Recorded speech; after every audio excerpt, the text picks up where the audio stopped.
बोले गायत्री माता की जय, सद्गुरुदेव की जय, विश्व वंदनीय माता जी की जय, पूज्य दादा गुरुदेव की जय, सूर्य नारायण भगवान की जय, वेद नारायण भगवान की जय, यज्ञ नारायण भगवान की जय।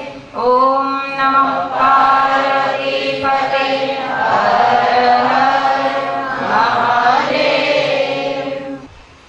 नमस्ते गुरुवै तस्मै गायत्री रूपिणे सदा यस्य वाग्यमृतं हन्ति विषं संसारशक्यकं मातृवत् लालयित्री च पितृवत् मार्गदर्शिका नमोस्तु गुरुसत्तायै श्रद्धा प्रज्ञायुता च या देवी सर्वभूतेषु मातृरूपेण संस्थिता नमस्तस्यै नमस्तस्यै नमस्तस्यै नमो नमः।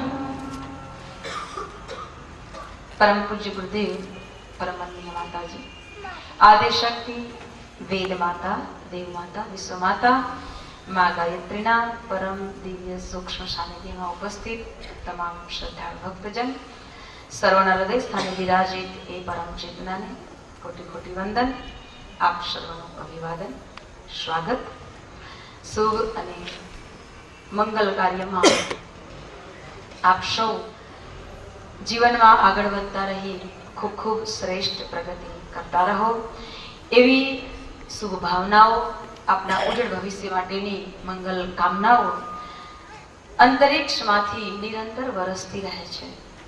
પરંતુ વરસતી એ માંગલિક ભાવનાઓને, શુભકામનાઓને ધારણ કરવા માટે પણ ચોક્કસ સમય હોય છે અને ચોક્કસ સમયમાં જ્યારે ધારણ કરવા માટે સાધક સમય ગુમાવ્યા વિના પોતાનું મન, અંતઃકરણ પ્રભુ પરમાત્માના સાનિધ્યની અંદર મુક્ત કરી દે છે, ત્યારે એની અનન્ય શક્તિ, અનન્ય ભાવ, ભક્તિ, પ્રેમ એમાં વરસે છે। વરસતી એ શક્તિને જે ધારણ કરી લે છે એ જિંદગીમાં શ્રેય માર્ગે ચાલી જાય છે। જે ધારણ નથી કરી શકતો, જે આ વાતને નથી સમજી શકતો, એ શ્રેય માર્ગ નહીં પરંતુ પ્રેય માર્ગ પસંદ કરે છે। ગુરુદેવ સમય સમય ઉપર કહેતા કે બેટા, જિંદગીમાં દરેક માણસને બે માર્ગ મળે છે, શ્રેય માર્ગ અને પ્રેય માર્ગ। શ્રેય માર્ગ એવો છે કે ચાલવામાં કઠિન લાગે, શ્રેય મેળવવો હોય તો માણસને ઘણું ઘસાવવું પડે, ઘણી બધી રીતે त्याग करवो पड़े, घणी बधी रीते पोताना जीवनमां अनुशासनथी चालवानो प्रयास करवो पड़े तो ज श्रेय मार्गे चाली शकाय। श्रेय मार्गे चालवुं होय, श्रेय क्यारे मळे? अत्यारे आपणे बधाने 2400 साधक करवा माटे बुक आपवामां आवी के दरेक जन व्यक्तिने मळे अने दरेक व्यक्तिने समजावे के चैत्र मासना अनुष्ठानथी शुं लाभ थाय छे। चैत्र मासनी नवरात्रि द्वारा जे अनुष्ठान अने एमां पण सामूहिक अनुष्ठान, एमां पण गायत्री चालीसानो पाठ ये एटलो अद्भुत, गुरुदेवे जे चालीसा लखी एना एक एक शब्दमां एक एक ग्रंथ रची शकाय एटली ताकात छे। शब्दना रहस्यने जे समझे एने एनी वात समजाय।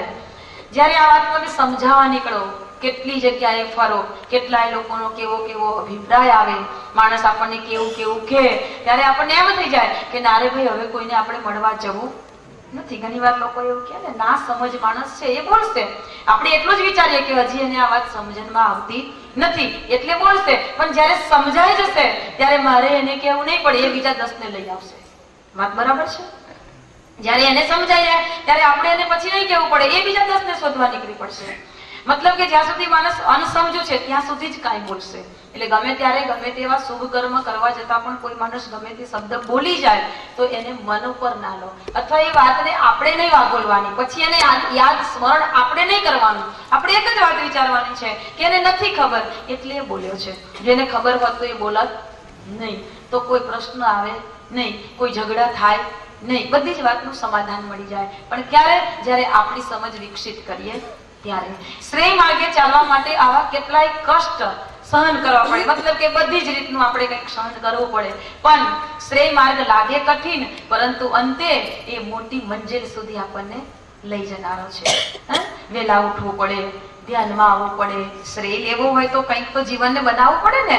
પણ સવારમાં વહેલું ઉઠાય નહીં અને અહીંયા અવાય નહીં. પણ ચૈત્ર નવરાત્રી અનુષ્ઠાન માટે શાંતિકુંજ, માતાજી, ગુરુદેવ અને અત્યારે પણ એટલી સરસ રીતે એની મહત્વતાને સમજાવતા આ સમય એટલો બધો વિશેષ છે. તમને ખ્યાલ હોય તો કે થોડા સમય પહેલા પેપરમાં હતું કે શનિ ગ્રહ પૃથ્વીની નજીક આવી રહ્યો છે, બરાબર છે. 7.5ની પનોતી માટે અહીં ફાફા મારવા, પેલે ફાફા મારવા, પેલે ફાફા મારવા. એના કરતા હું એમ કહું કે 7.5ની હોય કે 8.5ની હોય, જેની પનોતી હોય એની સવારમાં ધ્યાનમાં આવવાનો ક્રમ શરૂ કરી દો, યજ્ઞમાં આહુતિ આપવાનો ક્રમ શરૂ કરી દો. તમારી જેટલા યુગની પનોતી હશે ને બધી પનોતી નીકળી જશે. માણસ એવો છે કે એને કશું કરવું નથી, પણ મફતમાં મારું કોઈ કરી આપે તો મને મજા આવી જાય એટલે બધે ફાફા મારે. અને પાસે જાય, પેલા પાસે જાય. અરે લોકો પાસે જઈને શું મળવાનું છે? જાતે તૈયાર થાવ. ગુરુદેવ બતાવ્યું છે આ સમય એટલો બધો વિપરીત છે અને એટલા માટે અંતરિક્ષમાંથી ઋષિમુનિઓ શક્તિ પ્રદાન કરી રહ્યા છે. અને આ નવરાત્રી દરમિયાન આપણે એક દિવસ જે અનુષ્ઠાન કરીએ, એક દિવસના અનુષ્ઠાનની જે ફલશ્રુતિ છે એ 40 દિવસના અનુષ્ઠાનની ફલશ્રુતિ બરાબર છે. એટલે આ સમય તો બિલકુલ ગુમાવવા જેવો નથી, આ મોકો બિલકુલ ગુમાવવા જેવો નથી. 151 સાધકો સવારમાં જે હોલની અંદર બેસીને અનુષ્ઠાન કરવાના છે આજે નામ લખાવીને જાય અને 151 સાધકો દ્વારા સવારમાં 4 થી 6 ના સમયમાં એટલે 2 કલાકની અંદર જે જપ સામૂહિક થશે એ 40 દિવસનું અનુષ્ઠાન એક દિવસની અંદર આપણને ફળ આપનારું છે. એની વિશેષ મહત્વતા સમજાય છે કારણ કે અત્યારે ગ્રહ નક્ષત્રોની સ્થિતિ એવી રીતે બની રહી છે, એટલી પ્રભાવશાળી ક્ષેત્ર, પ્રભાવશાળી વાતાવરણ નિર્માણ થઈ રહ્યું છે કે એનાથી આપણને વિશેષ લાભ મળવાનો છે. અને 15 એપ્રિલ સુધીનો સમય એટલો બધો સક્રિય છે સાધના કાળ માટે કે એની અંદર જે પણ સાધના કરશે એને સાધનાનું વિશેષ ફળ મળશે. માટે એ મોકો આપણે ન ગુમાવીએ. શ્રેય માર્ગ ત્યારે જ આપણે પસંદ કરી શકીએ જ્યારે આપણે કંઈક સાધનાત્મક વાતાવરણમાં ઢળી શકીએ, આપણે એવો બનવાનો પ્રયત્ન કરી શકીએ. સવારમાં આપણું મન બિલકુલ ના માને કે નથી ઉઠવું, પણ આત્માના અવાજને ઓળખજો. આત્મા એમ કહે કે તારે જો ઉપર ઉઠવું હોય, તારે શ્રેય મેળવવું હોય, તારે સારા બનવું હોય, તારે જીવનને આગળ વધારવું હોય, તારે કલ્યાણ કરવું હોય તો ઊભો થઈ જા. અને આવતીકાલથી દરેકના હૃદયની અંદર એક અવાજ, એક અંતરનો અવાજ ઓળખવાની શક્તિ એક વિકસિત થાય એવી હૃદયથી ભગવાનને પ્રાર્થના કરજો કે ગુરુદેવ ગમે તે થાય પણ મને ઉઠાડી દેજો. અને ઉઠાડ્યા પછી પણ આળસ ના આવે. આળસ તો ચારે બાજુ ફરતી જ હોય, એનો મોટો ઘાઘરો પહેરીને આમ તેમ લફારા મારતી જ હોય. અને જેને અડી જાય ને એને પછી આવી ગયું, પતી ગયું. જેને અડકી ગઈ એને રામ રમી જાય. મતલબ કે એને કશું જ ના કરવા દે, પાયમાલ કરી નાખે, એના હાડકા ભાગી નાખે, એટલી બધી પાયમાલ કરી નાખે, ઉભો જ ના થાય મારા ખાટલીમાંથી અને કશું મેળવી ન શકે. શ્રેય માર્ગને પસંદ કરવા માટે તપવું જ પડે, સહન કરવું જ પડે, ત્યાગ કરવો જ પડે તો જ શ્રેય માર્ગ ઉપર ચાલી શકાય. અને પ્રેમ માર્ગ એવો છે કે એમાં મજાને મજા. 8 વાગે ઉઠો તો ચાલે, ભલે ઘરના બૂમો પાડ્યા કરતા હોય, કંટાળી જતા હોય તોય કોઈ પડેલી હોય નહીં. એ પ્રેમ માર્ગ, મજા આનંદથી પોતાની જાતે મન ફાવે એ રીતે જીવવું એ પ્રેમ માર્ગ. મજાને મજા, પણ થોડો સમય વીતે એવો અને થોડા સમયમાં મજા કરી લે. પછી જયારે દુઃખના ડુંગરો ચારે બાજુથી વરસે ને ત્યારે એને ખબર પડે કે હવે ક્યાં જવું, શું કરું, ત્યારે ફાફા જ મારતું હોય. માટે આપણને આટલું સરસ રીતે સુંદર અતિ દિવ્ય ગુરુ સત્તાની સૂક્ષ્મ ચેતના અને પ્રેરણા દાદા ગુરુદેવની શક્તિ, હિમાલયના ઋષિમુનિઓની શક્તિના દિવ્ય વાતાવરણમાં બેસવાનો એક મોકો મળવો ને એ પણ એક સદભાગીનું કામ છે, એ પણ ભાગ્યશાળી વ્યક્તિનું કામ છે. અને આપણને આટલું મળતું હોય ને તો પછી આપણે એની અંદર ઢળવાનો ક્યારેય પણ મનથી પણ એવો વિચાર ના કરવાનો કે હવે આમાં મારે નથી જવું. આટલો સરસ મોકો આપણને પ્રાપ્ત થતો હોય તો એ મોકાને, એક તકને આપણે મેળવી લેવો જોઈએ. જે તક મેળવી લે, જે મોકો મેળવી લે એ ક્યારેય પસ્તાતો નથી. અને જ્યારે પણ આવો સમય આવે ત્યારે પ્રેમ પસંદ તો કરી લઈએ, ખૂબ મજા આવે, પણ અંતે કશું ન મળે. અંતે તો કેવળ દુઃખ અને દુઃખ. પણ શ્રેય માર્ગ એવો છે, ભલે પહેલા આપણને કાંટા વાગે પણ અંતે આપણે મોટી મંજિલ સુધી પહોંચાડે છે. અને મોટી મંજિલ સુધી પહોંચવા માટે રસ્તાની અંદર ઘણા બધા એવા અવરોધો આવે, ઘણા બધા લોભ વૃત્તિ ધરાવનારા, મતલબ કે આપણને પ્રલોભન આપનારા એવા પ્રસંગો પણ ઉભા થાય. પ્રલોભન મળે સામેથી અને એ પ્રલોભનમાં જો આપણે ઢળી ગયા તો આપણો શ્રેય માર્ગ પણ છિન્ન ભિન્ન થઈ જાય. એમ થઈ જાય કોણ જોવાનું છે, લાઈને હવે આમ થઈ જશે તો હું વાંધો છે, આમ કરી નાખે, ખોટું કરી નાખવા માટે કોઈને કોઈ રીતે આપણને પાડવા પછાડવા માટે એવા પ્રસંગો ઉભા થાય અને એ પ્રસંગોની અંદર આપણે જો વહી ગયા તો માની લેવું કે આપણે જે મેળવવા માંગીએ છીએ નહીં મળે, પણ આપણી સામે ઉભો હોય પ્રસંગ એવો. આજે ઘણા બધા એવા રસવાળા હશે કે જે અમુક સિરિયલો જોતા જ હોય અને ગુરુવાર આવે ને તે એટલે નહીં આવતા હોય ઘણા તો કે આ ગુરુવારે તો ના બા બહુ સરસ એપિસોડ આવવાનો છે એટલે આપણે જવું, આ રસ લાગેલો હોય અને અહીં આવવાનું હોય. આ બે વસ્તુ સામે છે, હવે શું પસંદ કરવું એ આપણા મનની વાત છે. આપણને તો ગમે પેલું જ, મજા આવે એવું જ, અહીંયા બેસી રહેવું પડે એક બાજુ પલાઠી વાળીને, પછી ક્યાડો દુખી જાય, ગમે નહીં પાછું બધું, એટલે આ તો ગમે ના અને આની અંદર ના ગમે એટલે પછી આપણને કંટાળો આવે એટલે આપણે ના જઈએ, બીજા બે ના જવા દઈએ. પાછું એવું દુઃખ થાય કે આ બે જશે ને હું નહીં જઉં તો હું રહી જઈશ, એટલે બીજા બેને બેસાડી દઈએ આપણે. એટલે પાપ આપણે ના જઈએ તો કરીએ પણ બીજા બેને બેસાડીએ એટલે એ વધારાનું પાપ કરીએ. એટલે આની અંદરથી બચવા માટે અને ખૂબ સરસ ભક્તિનું ભાથું જો મળતું હોય, ભક્તિના બીજારો પણ આપણા હૃદયમાં થયેલા છે, એને અંકુરિત કરવાનો સુંદર મોકો મળતો હોય તો કદી ગુમાવવો જોઈએ નહીં. બાળકોની અંદર આપણે ભક્તિના બીજ ત્યારે જ રોપી શકીશું કે જ્યારે આપણે કાંઈ કરીશું.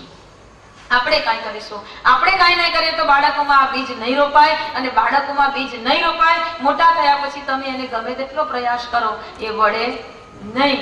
નાનપણથી બાળપણથી જયારે એની અંદર રોપાયેલું છે તો ગમે ત્યારે ઉગશે, એનો સમય આવશે, એનો યોગ બેસશે એટલે ઉગશે જ. પણ જેને બાળપણથી કાંઈ નથી મળ્યું એવા લોકોને અમે જોયા છે, ખાટલામાં રબડને એટલા બધા સબળતા હોય, એટલા બધા દુઃખ ભોગવતું હોય, શરીરથી એટલું બધું કષ્ટ ભોગવતું હોય, છતાં પણ મોઢા ઉપર ભગવાનનું નામ આવે. ઘણા એવા લોકો જોયા છે કે તોય એને ટીવી ચાલુ કરીને બેઠો હોય, ખાટલામાં પડ્યો. વિચાર કરીએ આપણે કે આટલું દુઃખ ભોગવે છે, એને ખબર છે કે હું કેટલો દુઃખી છું, ખરેખર મારે હવે એમ મરવાનું તો છે પણ મને વહેલો લઈ લે તો દુઃખમાંથી છૂટું, તો ભગવાનનું નામ લઉં એવી એને ખબર છે, પણ લેવાતું જ નથી, કારણ કે એને લીધું જ નથી, એનો અભ્યાસ જ નથી પાડ્યો. તો આ જે અભ્યાસ આપણને જે અભ્યાસ મળી રહ્યો છે તો એ અભ્યાસ દ્વારા આપણા અભ્યાસથી બીજાને પણ લાભ મળવો જોઈએ. અને આવો લાભ જ્યારે માણસ બીજાને અપાવે છે ત્યારે ખરેખર એનું જીવન એના લીધે અતિ પાવનકારી બને છે. એના કષ્ટો, એના જીવનના કર્મો જલ્દી કપાય છે. આપણા કર્મોને જલ્દી કાપવા માટે વધુ ને વધુ ભક્તિ કરતા અન્યની સાથે પણ ભક્તિ ભાવનાને જોડી દેવાનો પ્રયત્ન આપણો થવો જોઈએ. જ્યારે આ પ્રયાસ વ્યક્તિ કરવા લાગે છે ખૂબ હૃદયના ભાવથી, ત્યારે અવશ્ય તેને અનેક ગણા લાભ અને પુણ્ય પ્રાપ્ત થતા હોય. રાજા દિલીપ એક મોટો રાજા હતો, રાજવી હતો, સમ્રાટ હતો, પણ એને કોઈ સંતાન નહોતું. વશિષ્ઠ ઋષિના આશ્રમમાં જાય છે અને કહે છે કે હે ગુરુવર, કોઈ પણ રીતે આ એક દુઃખ દૂર થાય કે જેથી કરીને, એ દુઃખ દૂર કરવા માટે અમારો બીજો કોઈ સ્વાર્થ નથી, પણ જેથી કરીને આ પ્રજાને એક સારામાં સારો રાજા મળી શકે, પ્રજાપાલક પિતા મળી શકે, અમારી એવી ઈચ્છા છે. ત્યારે વશિષ્ઠ ઋષિએ ધ્યાન અવસ્થામાં જોયું કે એનું કારણ શું, તમારે ત્યાં સંતાન નથી, કારણ શું? ત્યારે વશિષ્ઠ ઋષિએ કહ્યું કે તમે કામધેનુ ગાયનો અપરાધ કરેલો છે એટલે તમારે ત્યાં સંતાન નથી. તો એનો ઉપાય શું, એનું નિવારણ શું? ઋષિએ એને કહ્યું કે તમે બંને જણ મારા આશ્રમમાં રહો અને મારી આ નંદીની ગાય છે એ કામધેનુની દીકરી નંદીની ગાય, એ નંદીની ગાયની તમે સેવા કરો.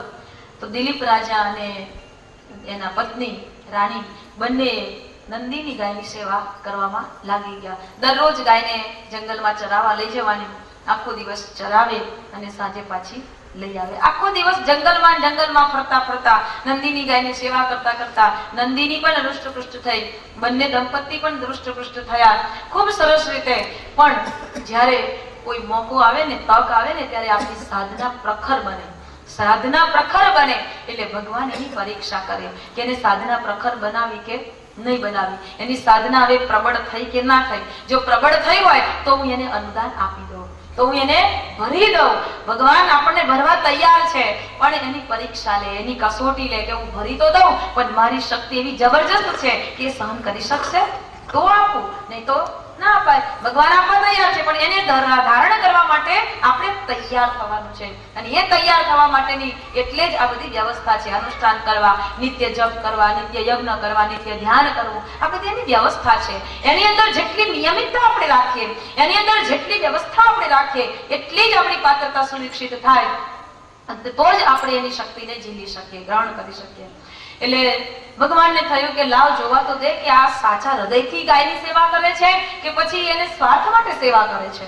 એટલે એક દિવસ નંદીની ગાય ચરતી ચરતી એક ગુફામાં બેસી ગઈ. ગુફામાં ગઈ એટલે ગુફામાં એક મોટો કેસરી સિંહ બેઠેલો હતો. અને સિંહ ગાય જેવી ગુફામાં ગઈ એટલે સિંહ ગાયની ઉપર ચડી ગયો, તરાપ મારીને ઉભો છે. નંદિનીને શોધતા શોધતા રાજા અને રાણી વિચાર કરે છે કે ક્યાં ગઈ હશે, ક્યાં ગઈ હશે. સંકેત થયો રાજાને કે કદાચ આ ગુફામાં ગઈ હશે. એટલે ગુફામાં જાય છે રાજા. ગુફામાં જઈને જોવે છે તો ગાય બેઠેલી છે ને એની ઉપર સિંહ ઊભો છે. એટલે રાજાને થયું કે હવે આ સિંહ ગાયને ખાઈ જશે, પણ હું હજી જીવતો છું ત્યાં સુધી આ ગાયને મરવા દઈશ નહીં. એટલે રાજાએ વિચાર કર્યો કે લાવ માથામાંથી બાણ કાઢું અને સિંહને મારી નાખું. અને જેવો બાધામાં બાણ લેવા જાય છે એવો જ હાથ ચોટી જાય છે. એટલે હાથ બાણ લઈ શકતા નથી અને મારી શકતા નથી. વિચાર કરે છે કે હું આટલો બધો એમ કે વિદ્યામાં પારંગત, આટલો મોટો રાજા, અહીંયા એવું કયું વાતાવરણ છે કે મારો હાથ ચોટી ગયો. ત્યારે રાજા અંદર મન વિચાર કરે છે. ત્યારે સિંહની અંદર વાચા થઈ. સિંહ એ ભગવાન શિવનો એક ગણ હતો અને ત્યાં એક દેવદારનું વૃક્ષ હતું. એને સાચવવા માટે ભગવાને તેને રાખેલો હતો. એ દેવદારનું વૃક્ષ માં સતીને ખૂબ પ્રિય હતું. મતલબ કે તેની ઘણી બધી લાંબી કથા છે પાછળની, પણ મતલબ કે એક મહાદેવનો ગણ હતો. એટલે એને વાચા થઈ અને એને કીધું કે હે રાજા, તું શું કરવા માથામાંથી બાણ કાઢે છે? મને મારવા માટે? હું તો ભગવાન મહાદેવનો ગણ છું, મને તું મારી શકે નહીં. હું આ દેવદારનું વૃક્ષ બહાર છે ને એને સાચવવા માટે મને અહીંયા રાખેલો છે, એટલે મને કોઈ મારી નહીં શકે. એમ કે હું તો એનો અંશ છું, તેથી તું પણ તારો આ પ્રયત્ન છોડી દે અને હાથ લઈ લે. એ જયારે બોલ્યો ત્યારે હાથ લેવાઈ ગયો. પછી સિંહને રાજાએ કહ્યું કે તમે મહાદેવના ગણ છો તો મારી આ મારા ગુરુદેવની નંદીની ગાય છે, એને તમે છોડી દો અને તમને ભૂખ લાગી હોય તો મને ખાઈ લો. ત્યારે સિંહે કહ્યું કે મને મહાદેવજીએ કીધું છે કે તારે કોઈ વન્ય પશુઓને મારીને ખાવાના નહીં, પણ જે વન્ય પશુ તારી ગુફામાં જાતે આવી જાય એ તારો ખોરાક. ગાય એની જાતે આવી છે, હવે એ મારો ખોરાક, હવે હું એને છોડીશ નહીં. ત્યારે રાજાએ ખૂબ આજીજી કરી કે નહીં, તમે મારો આહાર કરી લો, તમને એ પડે ઓછું પડે તો મારી રાણી છે એને તમે ખાઈ જાઓ, પણ ગાયને છોડી દો, કારણ કે આ ગાય મારા ગુરુદેવે સેવા કરવા મને આપી છે. એ તમે ખાઈ જાઓ તો એ તો મને પોસાય નહીં, એ મારા માટે અયોગ્ય છે. મારી ગુરુ ભક્તિની અંદર આંચ આવી જાય, એમ કે એને કલંક લાગી જાય. મારાથી ગાયને મારી હાજરીમાં તો ન જ તમારાથી મારી નખાય, તમારો ખોરાક ન બનાવાય. ત્યારે સિંહે કહ્યું કે હે રાજન, તું એક ગાય માટે તારું આટલું રાજ પદ છે એને તું ગુમાવી દે છે, એમ કે આટલો સરસ માનવ દેહ મળ્યો છે. સિંહે બધું સમજાવ્યું કે માનવ દેહની મહત્વતા શું છે. તું એક સમ્રાટ છે, તારી પાછળ કેટલી મોટી પ્રજા છે, તારે પ્રજાનું પોષણ કરવાનું છે, અને આટલો સમજદાર, ઈમાનદાર, ખૂબ જ શીલવાન, ગુણવાન અને તમામ વિદ્યામાં પારંગત એવો રાજા તું મરી જવા તૈયાર થાય છે. એમ કે આ ગાય માટે, ગાય તો બીજે લઈ આવશે તારા ગુરુદેવ. ત્યારે એને પાડવાનો ખૂબ પ્રયત્ન કર્યો સિંહે, ઘણું બધું સમજાવ્યું, પણ રાજા એકના બે ન થયા. એને કહ્યું કે મારા ગુરુદેવની સેવા કરતા કરતા મારું શરીર જો તારો આહાર બની જશે તો એનાથી મોટું સૌભાગ્ય શું? હું મારી ગાયને મારી અને રાજાનો પદ લેવા માટે એવું કલંકિત રાજાનું પદ મારે જોઈતું નથી. ગુરુની ભક્તિમાં હું કલંકિત કહેવાય, મારે એ જોઈએ જ નહીં. એને બધી જ વાતને સમજાવી. જેવું સિંહે કીધું એ વાતને એને સમજાવતા ગયા રાજા કે આ બધી વસ્તુ હું લઉં, હું રાજા બનું, સમ્રાટ બનું, પણ એનો મતલબ શું? મને તો એ જ કલંક લાગે ને કે ગુરુદેવની ગાયને ન સાચવી શક્યો, માટે મારે એવી રીતે નથી જીવવું, એના કરતા મરવું સારું. તું મને મારી નાખ પણ ગાયને છોડી દે. ખૂબ રકજક ચાલી, પણ રાજા દિલીપ એકના બે ન થયા. એને એમ જ કીધું કે મારી ગાયને તું છોડી દે, આ તો મારા ગુરુદેવની નંદીની ગાય છે, અને એને નિયમિત એની સેવા કરી ગુરુના ચરણમાં દરરોજ સાંજે મારે એને મૂકવી એ મારો સંકલ્પ છે. અને એ જો અધૂરો રહી જાય, એ જો તૂટી જાય તો મારું જીવવું નકામું છે. એટલે કૃપા કરીને તમે મને આટલો સહયોગ કરો. ત્યારે સિંહ પોતે વિચાર કરે છે કે જેની ગુરુ ભક્તિ આટલી પ્રબળ હોય એને કોણ ડગાવી શકે? ગુરુ ભક્તિને કોઈ ન ડગાવી શકે. સિંહના હૃદયની અંદર એક હૃદયમાં એક ભાવ જાગ્યો અને સિંહ પોતે સ્વયં રુદ્ર સ્વરૂપ બની અને ઉપસ્થિત થઈ અને એને રાજા દિલીપને આશીર્વાદ આપ્યા કે જા બેટા, હું તો તારી પરીક્ષા કરતો હતો કે તું તારી ગુરુ ભક્તિમાં કેટલો સફળ બને છે, કારણ કે તારી સાધના પાકી ગઈ છે. તે જે સાધના કરી છે, જંગલમાં રહેવું, કેટલાય વર્ષો સુધી તું રહ્યો, નંદીની ગાયની સેવા કરે છે, પણ આ સેવા કરતા કરતા તું કંટાળ્યો છે કે નહીં? તું એની અંદરથી હવે ડગી ગયો છે કે નહીં? અને એનું ફળ નથી મળ્યું એટલે તારા મનની અંદર કોઈ કુવિચારો તો આવ્યા કે નથી? હું એ જોવા માંગતો હતો અને એટલે તારી પરીક્ષા કરી છે. જા, હવે તારે નંદિનીની સેવા કરવાની જરૂર નથી. જા અને નંદિનીને ગુરુ વશિષ્ઠના ચરણમાં અર્પણ કરી દે. ગુરુ વશિષ્ઠ તારી રાહ જોઈ રહ્યા છે. આજે તારી ઝોલી તેના અનેક અનુદાનોથી ભરવા તૈયાર છે. ગુરુદેવ આપણી ઝોલી ભરવા તૈયાર છે, પરંતુ આપણી ઝોલી ક્યારે ભરાય? જ્યારે આપણે આપણી સાધનામાં પરિપક્વ બન્યા હોય ત્યારે. શ્રેયનો માર્ગ પસંદ કરી લઈએ તો જ આ શક્ય બને.